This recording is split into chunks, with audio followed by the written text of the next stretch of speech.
Good evening, and welcome to the very first episode of My HBCU Votes, powered by Historically Black Sense. I'm your host, Kevin Keys III, and I couldn't be more excited to launch this important five-part series with you today. We're traveling across four cities in the United States to have a deep, authentic conversation with students from historically black colleges and universities about our democracy, the state of voting rights, and the challenges our communities face today. Over the next few episodes, we will dig into the issue impacting the Black vote, explore the legacy of political activism at HBCUs, and highlight the incredible impact that you, the students, are having right now. We're starting here with episode one, titled The State of Voting Rights in America. Voting is a fundamental right that have been hard fought for in this country, yet it remains under constant threat. But while we are forces to seek to suppress our votes, there are also strong voices rising up to ensure that every person, especially in our communities, is heard. One of the most powerful examples of this fight is Vice President Kamala Harris, a proud graduate of Howard University. From her time at the HBCU to her role as vice president, she has been a leading advocate for voting rights. Her story is a shining example of what we can accomplish when we take ownership of our role in shaping a democracy. Today, we'll explore what it means to stand up for voting rights in the face of opposition and how HBCU students can lead the charge in protecting our future. Let's introduce our panelists for today. First, we have Eternity Bradshaw.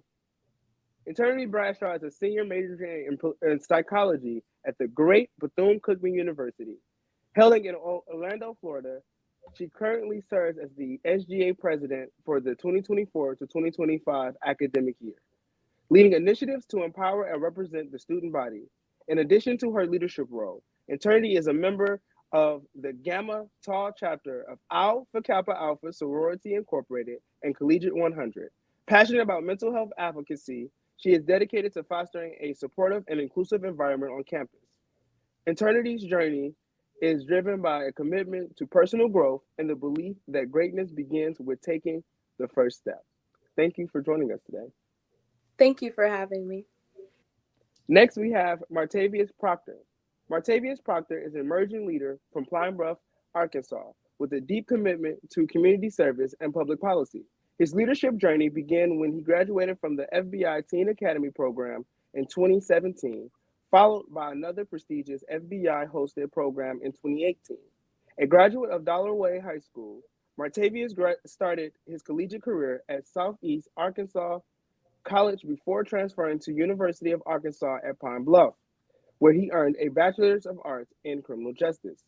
During his time at UAPB, Martavius completed internships with the Pine Bluff Police Department and the Democratic Party of Arkansas.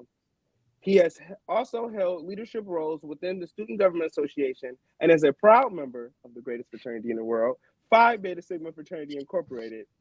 In spring 2024, he ran for Pine Bluff City Council, focusing on youth investment and community growth. Currently, Martavius serves as the special project coordinator for the mayor's office in Pine Bluff, working to build a brighter future for his city. Thank you for joining us today. Thank you for having me. Next, we have Terry. Terry Freeman is a senior accounting major at Clark Atlanta University, where she's driven by a passion for financial literacy and economic empowerment. Also, as an active member of the National Council of Negro Women, Terry is committed to promoting educational and professional opportunities for young Black women, where she uses her platform to inspire fellow students to take charge of their financial futures and become leaders in business and beyond. With her eyes set on a career in corporate finance, Terry is dedicated to making a lasting impact on the community and beyond. Before we dive into today's questions, let's set the scene for what's happening in our country right now.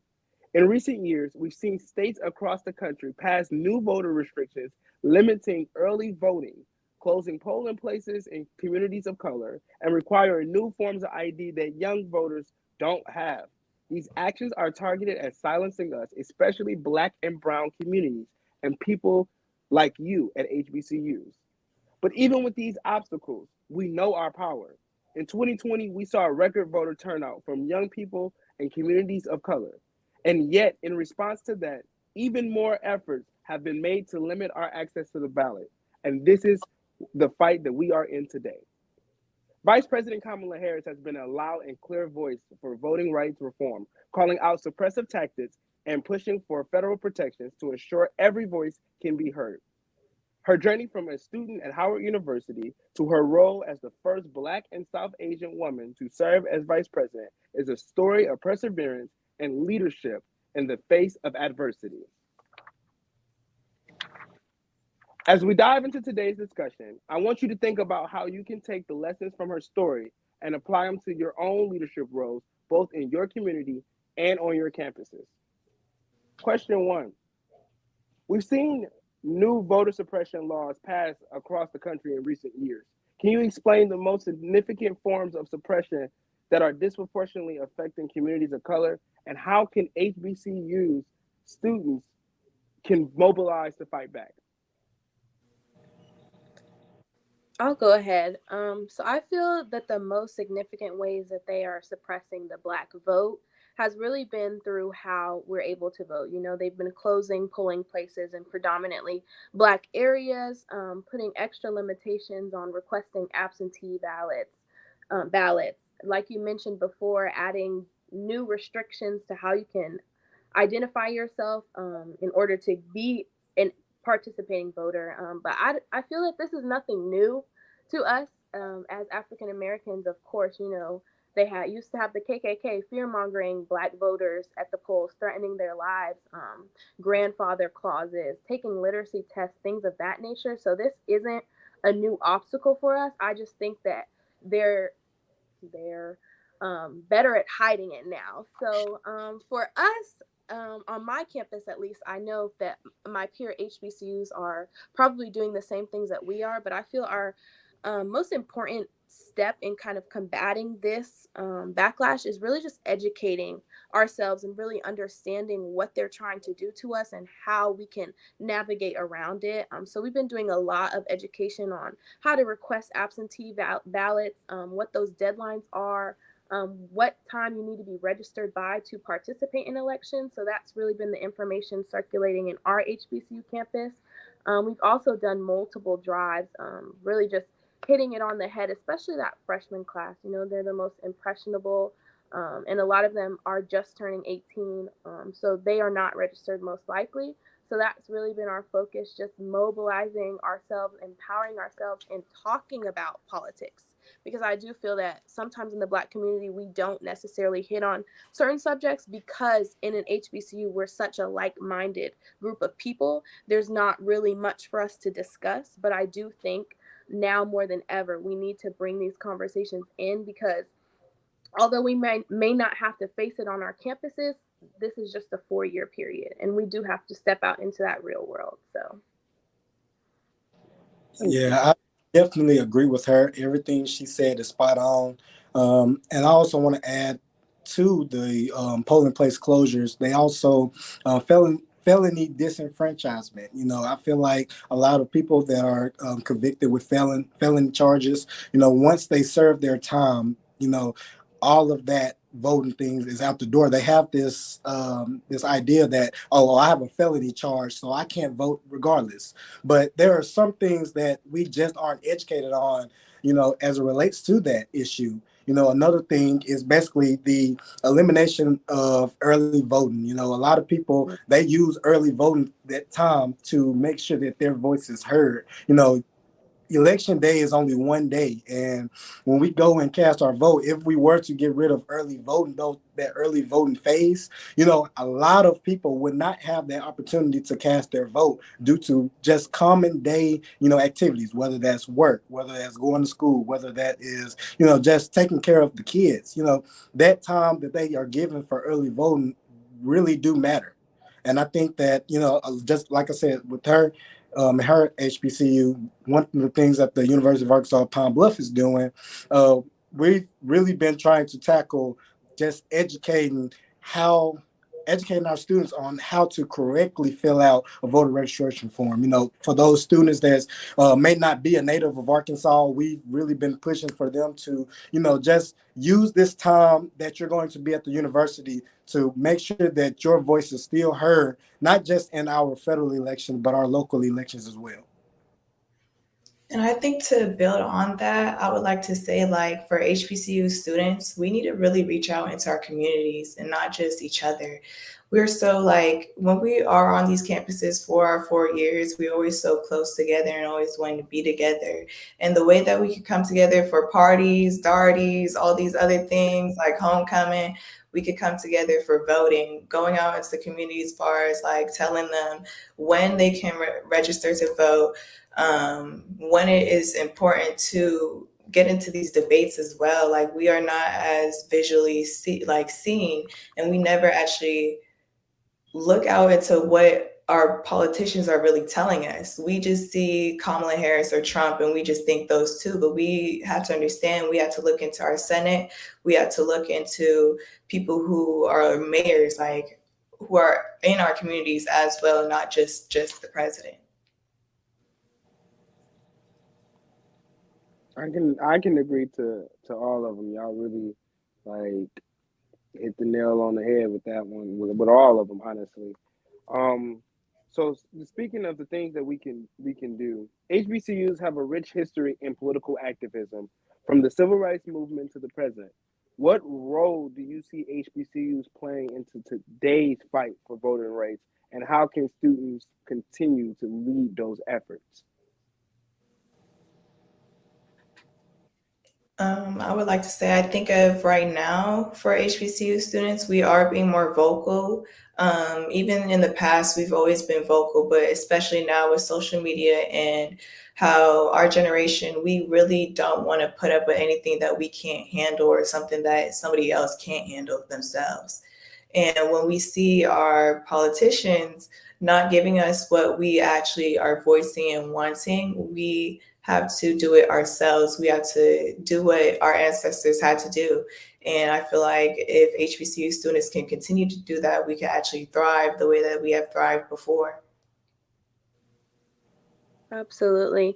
To add on to her point, I feel that now more than ever, we are kind of empowered just from watching one of our own, an HBCU grad, Kamala Harris, running for President of the United States of America.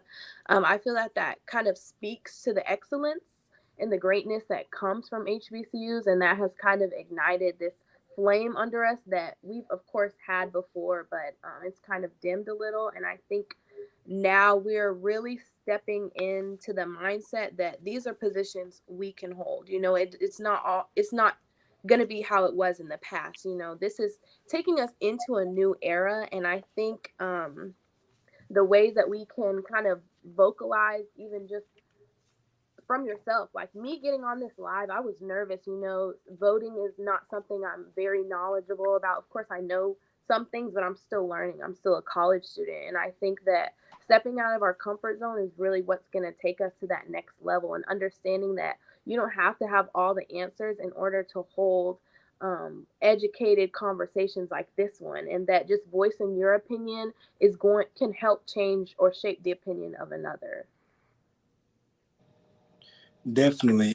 Given the legacy of the political activism that you saw throughout all HBCUs, especially during the civil rights movement, I think that right now all HBCUs are positioned to continue that same legacy today.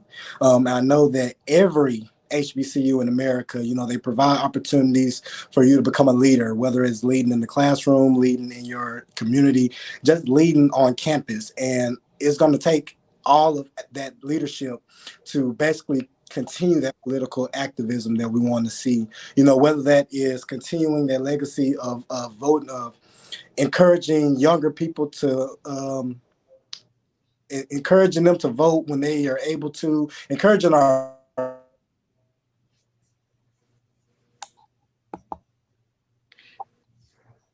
Well, I think we lost him. All Well, right. he was Well, hey, he was preaching, because I mean, I'm just gonna piggyback on a little bit of what he was saying. Is The HBCUs do a lot. HBCUs literally like are the reason, the backbone of a lot. And what that was going into my next question. HBCUs produce the most black degrees than any other institution. So HBCUs have a unique and critical place in American education. And in your opinion, what should the President of the United States be doing to support HBCUs? And how can students hold their leaders accountable to ensure their institutions are properly funded and supported? I feel like this topic is very important in today's climate with, the opposition to DEI, diversity, equity, and inclusion. Um, HBCUs need to be protected. I feel that taking away a protected space for young black students, obviously is going to do more harm than good, which is they know that. So that is why they try so hard to take away our outlets and take away our safe spaces, take away the institutions that are producing the most successful people in our country, to be honest. Um, so really, what does the president need to do for us? They need to protect us. Literally, plain and simple, they need to protect us. And I don't see how that won't happen from an HBCU graduate, because she clearly understands the molding and professionalism that she gained while she was in the seats that we're sitting in today. And I do feel that she will have that at the forefront of her mind while she's making decisions for us, whether that's expanding financial aid benefits, helping the infrastructure. A lot of our universities are old, very historical. We need upgrades, money in general. So I do feel that making the right decision coming up in November is going to be crucial to the longevity and the life of all HBCUs across the country. And to add to that, I would like to say for president, I feel like they need to not only just fund us, but also show us. There's no way I could go to a sports bar and see college football from PWIs more than I see HBCUs. And I Right.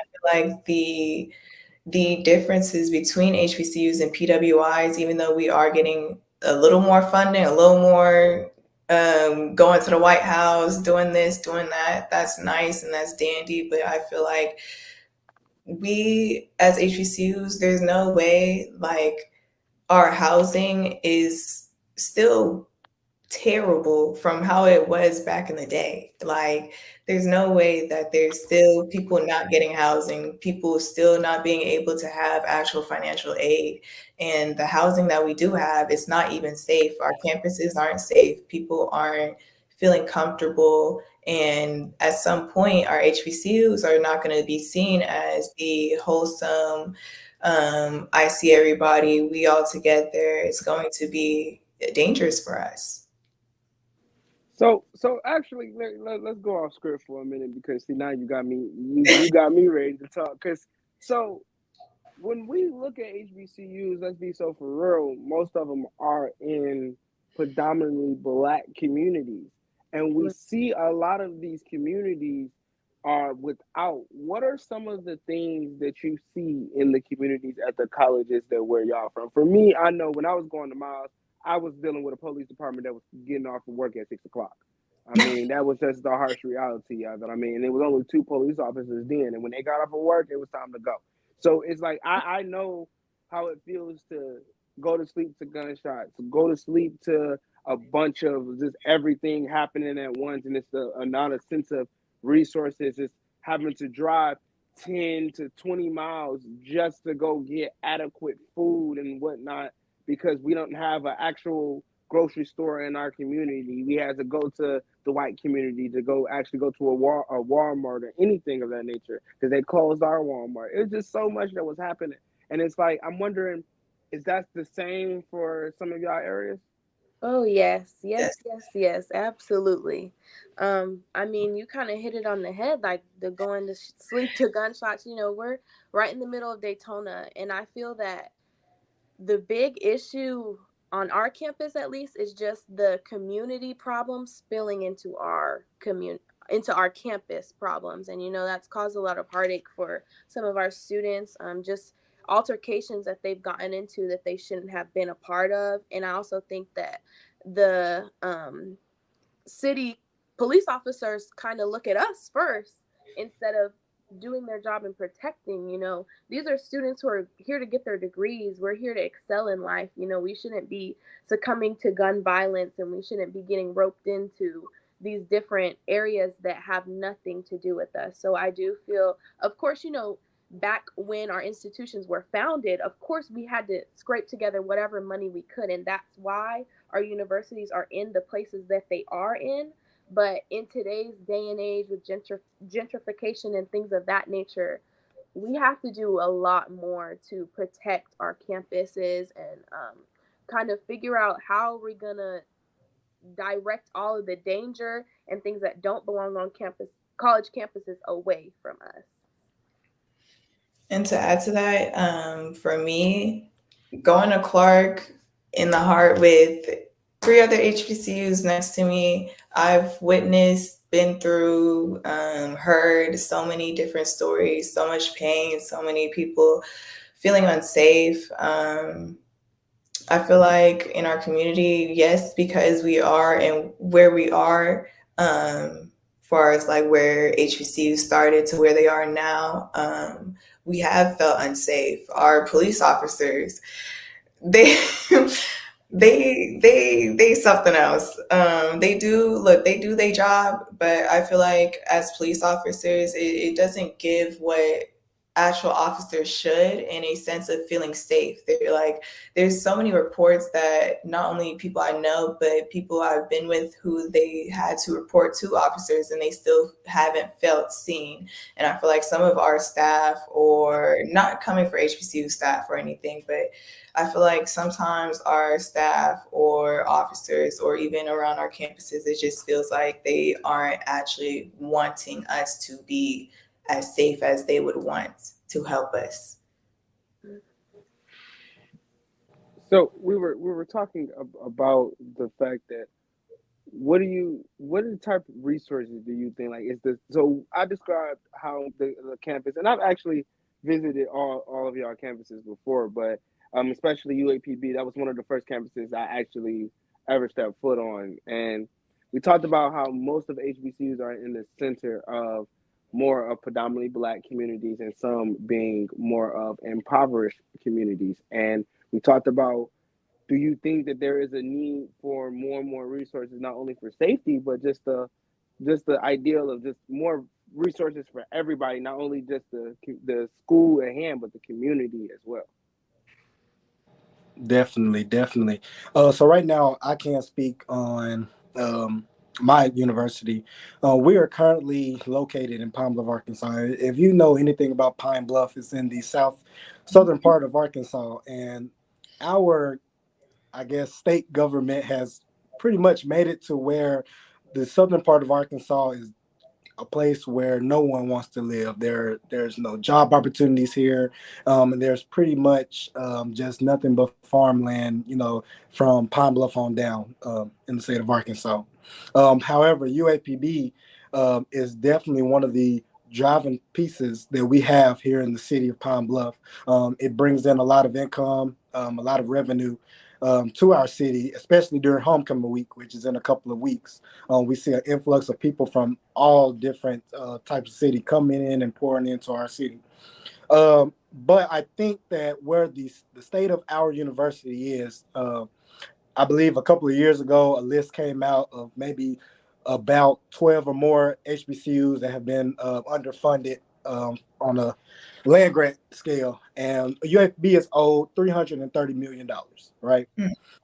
$330 million is a lot of money that could come in to this university, build it up, and potentially thrive just like the big state college, which is the University of Arkansas.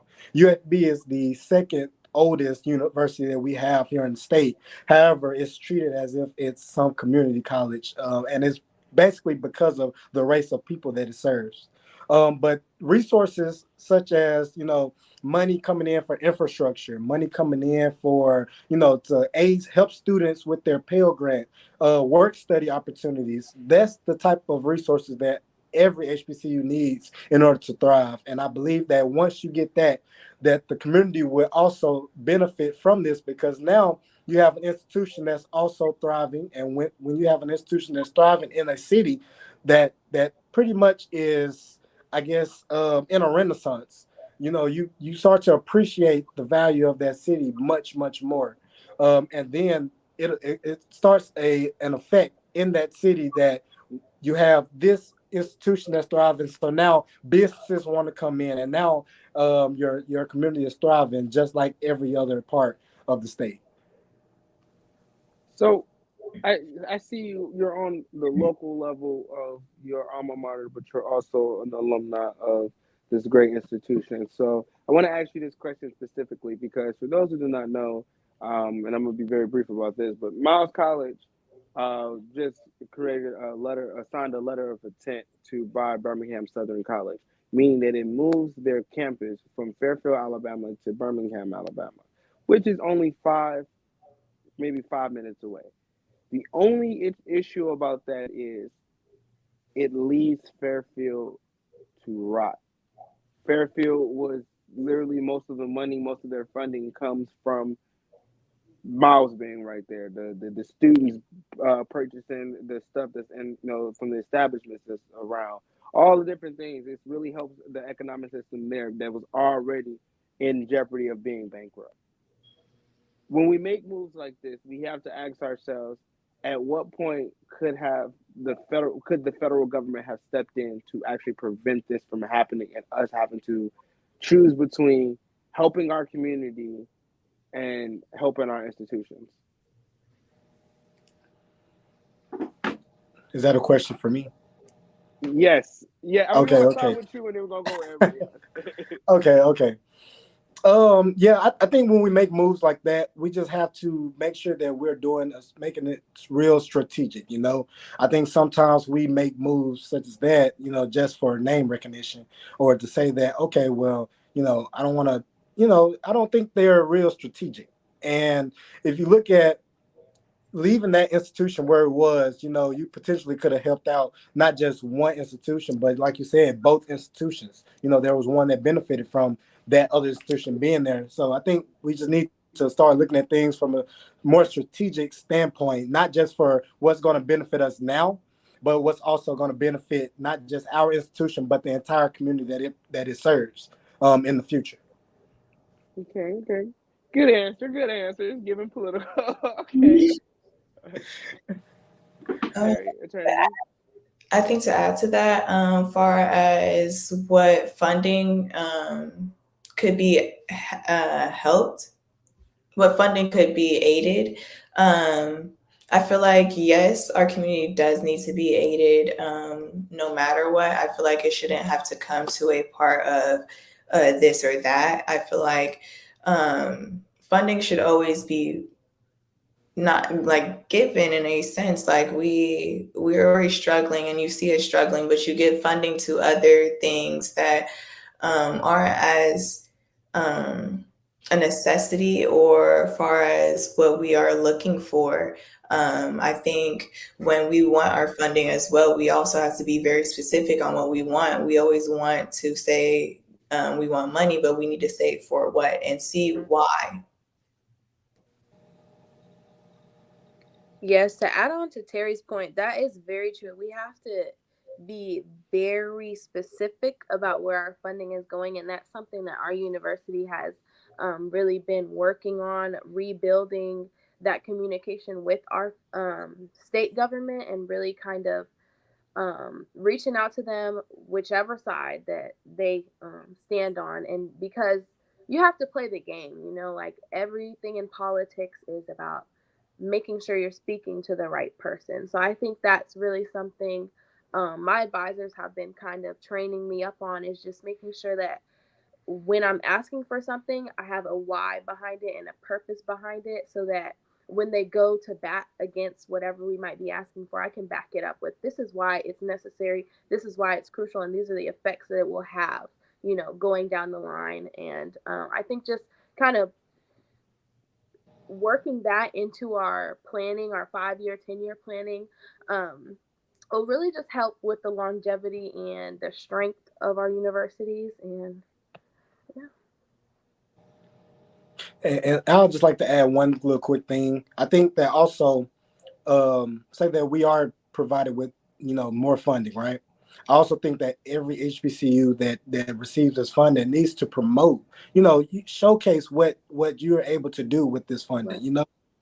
Not just what can we do, just so that we can receive the money, but be very transparent with what's being done with this money. I think that people sometimes don't realize that, you know, when funding is available and we're allocating funds to specific causes, we as the giver wants we want to know what's being done with the money that we're given. So I think that's a challenge for every HBCU. That from me, just be transparent with what's going on and show the community and show the givers and donors what's actually being done with the money. To add on to that, sorry. I know you good. Good. Add on to it. About being transparent about where this funding is going, I think we have to do better on our end, as HBCUs, of making sure our students are aware of the funds available to them, because I feel like a lot of money just goes back to the state or is just not used because students aren't sure where those resources are available and how to access them, how to apply for certain grants, certain scholarships. So that's also something that we can do to maximize the money that we are given, in order to, make sure it goes to a good cause, making sure that a student is not worrying about whether they can pay their tuition or whether they have housing, things of that nature. Now I've heard two words that stuck out to me. I heard community and I heard transparency. So my next question to everybody is, how important is the connection between community and HBCUs, and what are we going to do to bridge that gap so we are on the same page when it comes to voting, when we're on the same page when it comes to this funding, and we're on the same page on what is our vision for this area? I would like to say, I feel like to bridge that, um, I feel like getting out there as far as like going like or having politicians come to us, like seeing how people in our community, our mayors, who actually see us, who actually want to see us, who actually care for what we want, what we say, how we feel. I feel like if they could come to our schools, or if we could go to them in a sense, like I think that would be a great way to bridge the community between the HBCUs and outside of our campuses. I feel like when we are on campus, we are so closed off to just staying within our campus. To me, the relationship between our HBCU and our community, I feel that it's been stronger before, but we're kind of circling back around to looping people back in. I think during the COVID period, we kind of were, isolated from everyone, but I think without community, you really don't have HBCUs. That's really what keeps us running. Our alumni is always super strong. The community we have between other HBCUs as well. So I think with that, in terms of community and transparency, it's really just making sure that we are getting out into the community. Those service projects that we do on campus, whether it's with your sororities, fraternities, service orgs, anything, that is building that relationship with community.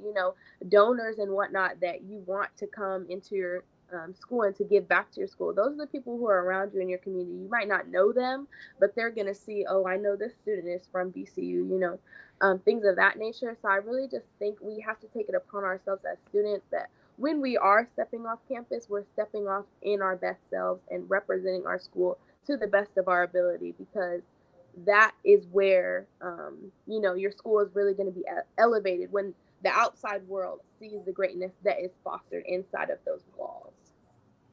I'm gonna step in and just say, so you said something about like our service projects. So for those who don't know, I was I'm the immediate past regional vice director for the Southern Region of Phi Beta Sigma Fraternity Incorporated. And one thing I used to always tell the Sigmas in the Southern region was one event that I hated the most was campus cleanups. There's somebody who get paid every day to already clean it up. So by the time y'all get out there to go clean it up, all y'all doing is really just getting a couple of trash just to hold the bag up. Now go in the field and really go to the community. Go take that chance to go get to know somebody. Go get to talk to somebody. Go get to hear a story that you probably wouldn't have heard if you didn't get out of the campus. Go out into the community. So then when November or October come and you trying to go into election mode and try to recruit people and try to talk to people, it ain't your first conversation. It's not the first time that they see you. It's not the first time that they hear you. Like, so we got to start making sure that we are actually actively going out into the community. I feel like campus cleanups, like let's cancel campus cleanups, please. Like, come on now. Y'all know somebody come pick up all the trash at 8 o'clock that morning. So why are y'all going out here at 1 o'clock talking about y'all picking up the trash from earlier this morning? That's all the trash y'all picking up. Y'all ain't really picking up trash. So we really want to go ahead and really get our boots on the ground and really like go in the field for real and go into the community and really like get to know our community. That goes a long way for real. Absolutely. And I'm gonna throw this in real quick because I'm glad we're on this topic because I was in a good friendly debate on social media earlier today, kind of about this topic. So we had one of our sister schools, the Arkansas Razorbacks. They came down to Pine Bluff and they played a little practice scrimmage in Pine Bluff, right?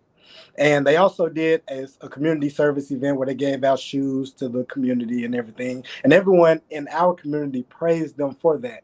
So I make the statement. I was like, okay, I understand, the need for this actual event. But where's the praise that UAPB gets? And they've been doing this since it's been existing. So someone challenged me and said that UFB hasn't done anything related to community relations. So what I did was I went because I actually, in my role, one of my job descriptions is actually I spearhead all initiatives that the mayor wants to do. Right. So one of the initiatives that we did a couple months ago was a community cleanup, and we're continuing that effort. But we started off in the area where the university is, and all of our participants of that cleanup came from the university. And I was like, okay, let me just go back to this actual event where nothing but UAPB athletes, UAPB fraternities and sororities came out and, actually got their hands dirty in the community. Where were the locals? And I just find it very strange that I think we need to start giving recognition for our universities that's playing a vital role in our community. I want to just take a time to shout out to a good brother of mine. His name is Ashton Hall. He went to Talladega College and he was the SGA president during the time that I was in school. So we used to really like the SGAs really had a great relationship. And he ended up staying in his school and he wasn't just all talk. He was not only in the community as SGA president, but this man ended up running for mayor and he won. And he became the mayor of that same city and he's doing an amazing job as mayor. So definitely shout out to him. Like I definitely wanted to say like that's a young man that's really making change, and that's a prime example of coming to your school and not only making change in your school, but in the community that's around it.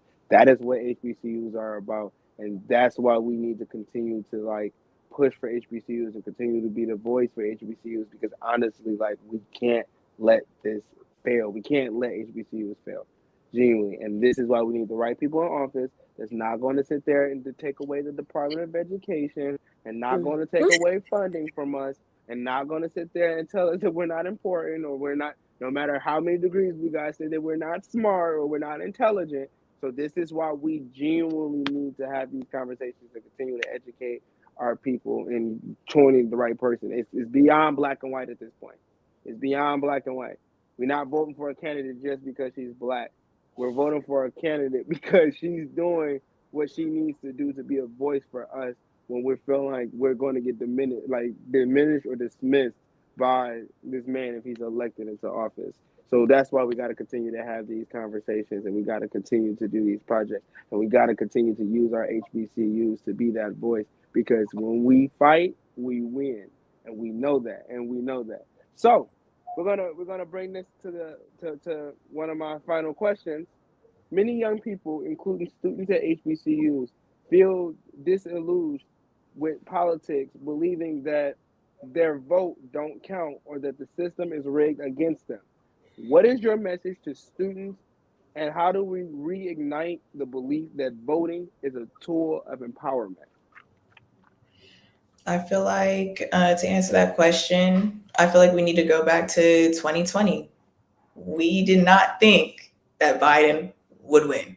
We was hopeful, and I'm glad he did. But there was a lot of people that was scared, and I feel like when people actually had that light up under they behind and actually saw that we needed to make a change, not have him in office again, we actually came together not only as a community but as a nation. Even worldwide, people from other worlds were literally seeing, other countries literally seeing how we really needed to come together.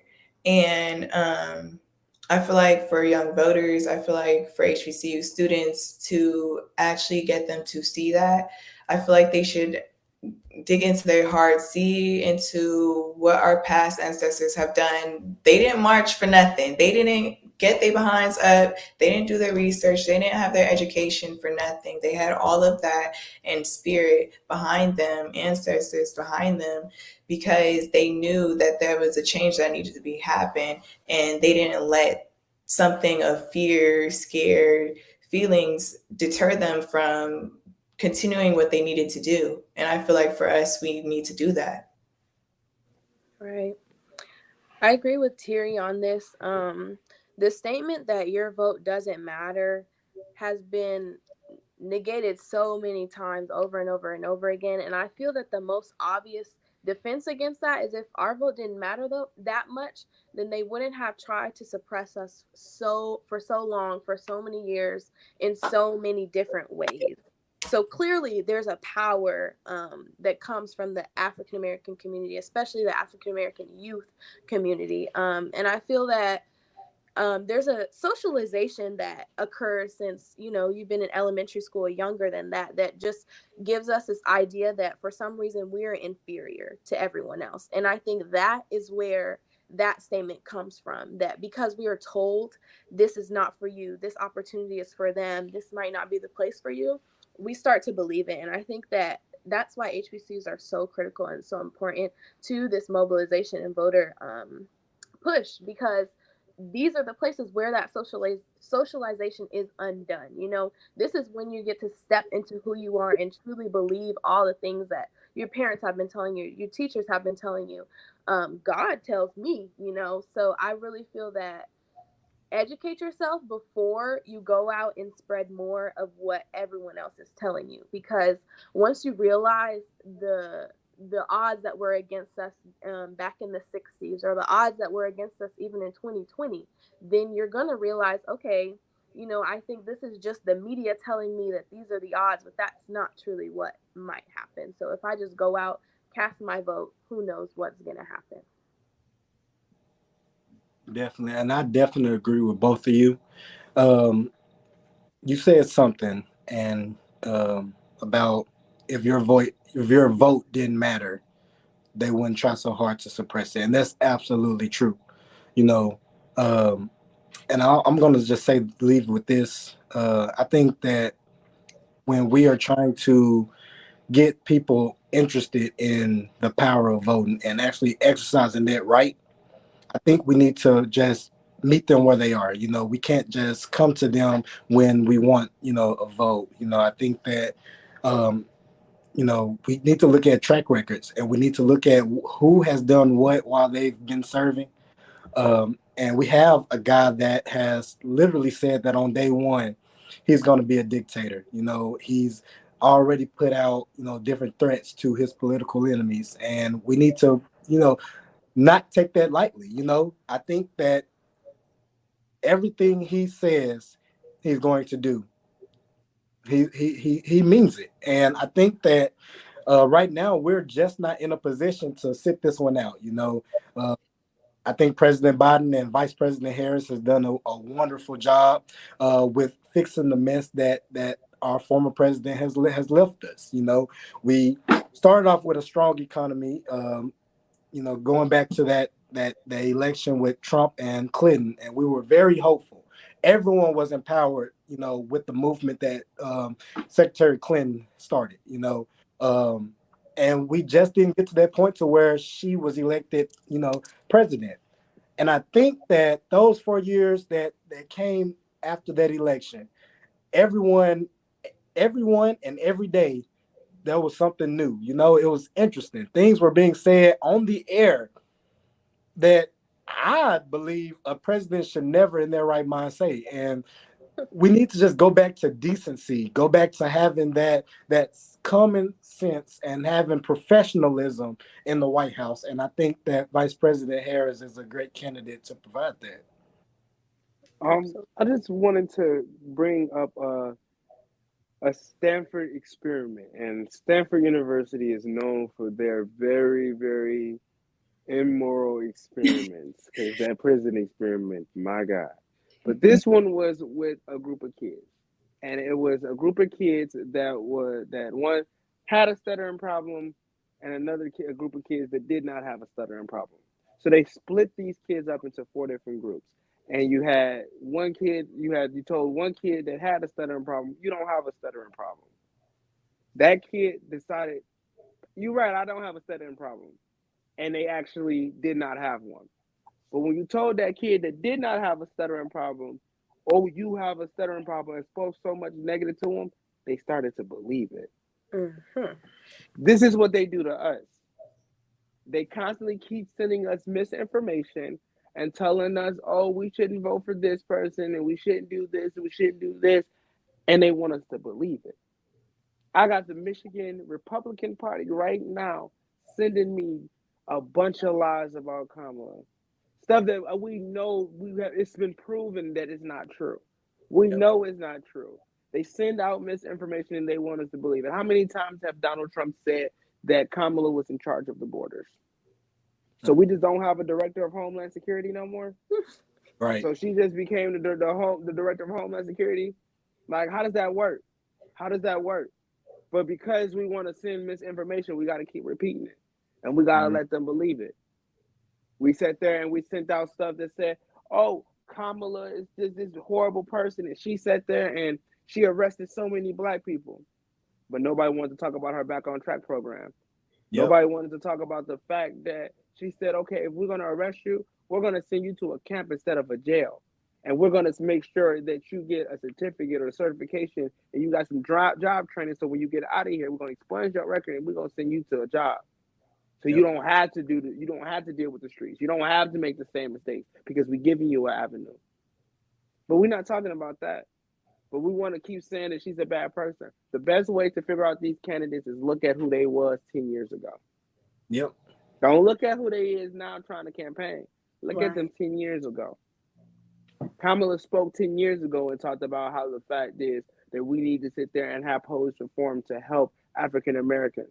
She talked about the fact that we need to put more money into our HBCUs. She talked about the fact that she said that we need to make sure that we do prison reform because we don't need to send people to jails and not give them education and not give them a reason to not go back on the same path. This is the stuff that she has done already, and her track record will speak for itself. But we have so many people that's constantly sending so much misinformation. So this leads me to my final question of the night. And this is just more of a reflection. And I really want to hear what the audience gotta go. What the audience got to say about it. I just want to hear it all. Fast forward. It's November 6th. Election's over. Kamala Harris was named the first Black and South Asian female president of the United States. What now?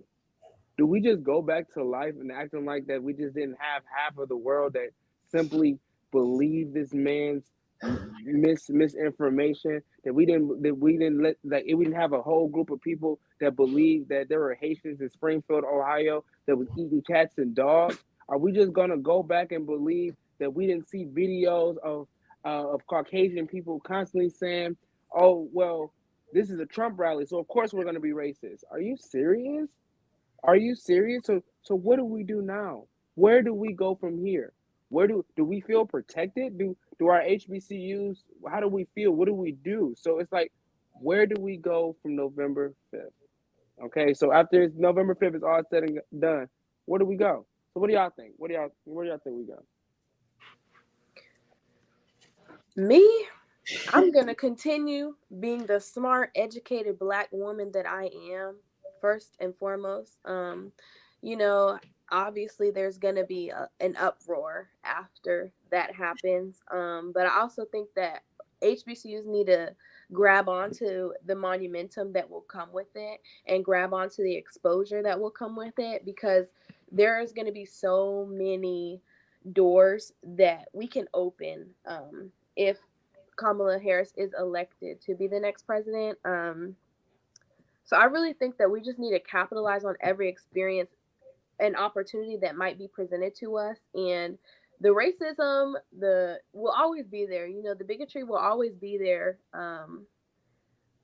Who knows how to fix that? But I don't think that we need to focus so much on um, proving why she deserves to be in that position, or proving why greatness is at HBCUs. I think that we just need to continue doing what we've been doing for so long and get more people into roles that she will be in soon. So.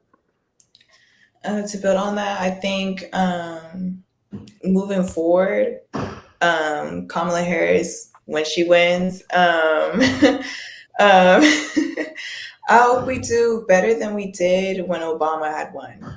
I feel like when Obama had won, it was the biggest thing. I remember growing up, I'm a Jamaican American. My mother was the happiest ever. And it was like when he had left and they actually elected Trump, the world had ended. Mm-hmm. And I feel like we didn't give appreciation to Obama, not only him, but our community ourselves for electing him first Black president, and now we have another president who could become not only the first Black, not the first, but the first Black woman, but also the first woman president. And I feel like moving forward, we re-educate, we rebuild, we reintroduce our community to what life really could be. We did not get that when we had Obama. We did not appreciate what we really had and what we could have had. Yeah, I agree. I think that, after election day, that's really where the hard work, begins. I think that we need to, like she said, use this momentum and continue the efforts of showing everyone what the possibility is once you receive your education at an HBCU. Mm-hmm. I think that this will be a lesson for not just our current students, but our communities that surround us. I think that, like I said earlier, all HBCUs produce nothing but leaders. And, in order to fix America's problems, we have to continue to produce. And those leaders have to be willing to serve when the time comes, not just to benefit ourselves, but to benefit those who may not know that their voice, matters. There's going to still be those type of people that still believes that, voting is nonsense, but we have to be there and we have to show them the magic and show them what America really is, especially America after, electing Vice President Harris. So I want to say two things. One, I just want to inform our viewers, for those who do not know, there is something called a midterm election, and they will be voting in your next governor, your next mayors, your next city council members. It is important for y'all to get out to vote for those too. When I was running for state representative, I pulled so many voting records, and to see those who vote for a primary versus those who come out to vote for a general election is ridiculous. It's just as important. It's just as important. You need to go out and vote. The second thing that I also wanted to say when it came to this is another problem. Our biggest mistake when Barack Obama got out of office, we had nobody else lined up. We got to stop waiting to the last minute to try to line our people up. Right. It needs to be more than just one black person in the forefront. We can't just have one black person as our holy savior. We gotta have a team. We gotta start collaborating. We gotta have people. Okay, so who next after Kamala? Who's next? She get in office. She win. She do her 2 terms. Who next after her? It's time to start thinking about that now. We can't Yeah. keep waiting until the 2 weeks before the deadline to turn in an application to say we want to run for office. Who's next? What's the next thing to do? We got to start having those conversations. But what a powerful conversation for today. We've covered a lot of ground. And from breaking down the latest voter suppression efforts to understanding the critical role that HBCU students play in defending democracy, Vice President Kamala Harris, as an alumna of Howard University, has shown us our voices can break barriers and that our leadership, rooted in the history and legacies of HBCUs, is essential to our future. As we close today's episode, I want to leave you with this. Our voices, our votes, they have power to shape our country. HBCU students have always been in the forefront of the fight for justice, and that fight continues today. We can't afford to sit this one out. Thank you all for joining us for this first episode of My HBCU Votes. And I want to thank our amazing panelists. Thank y'all so much. Like, give it up for yourselves. Like, y'all did an amazing job. And I thank y'all. This has been powered by Historically Black Sense. But remember, this is just the beginning. In our next episode, we'll be traveling to the vibrant city of Atlanta, Georgia, where we'll sit down with students from the AUC, Spelman College, Morehouse College, Clark Atlanta University, and Morris Brown. We'll continue this important conversation on voting rights and dig even deeper into how young leaders are mobilizing for change. And don't forget to stay tuned for the campus rundown tomorrow and every Tuesday night at 8, 7 Central, right here on all Historically Black Sense platforms. We'll see you there. Until next time, remember, our voices, our power, our future. Thank you. I am your host, Kevin Keys III, and we will see you in Atlanta, Georgia. Good night. Good night. Bye.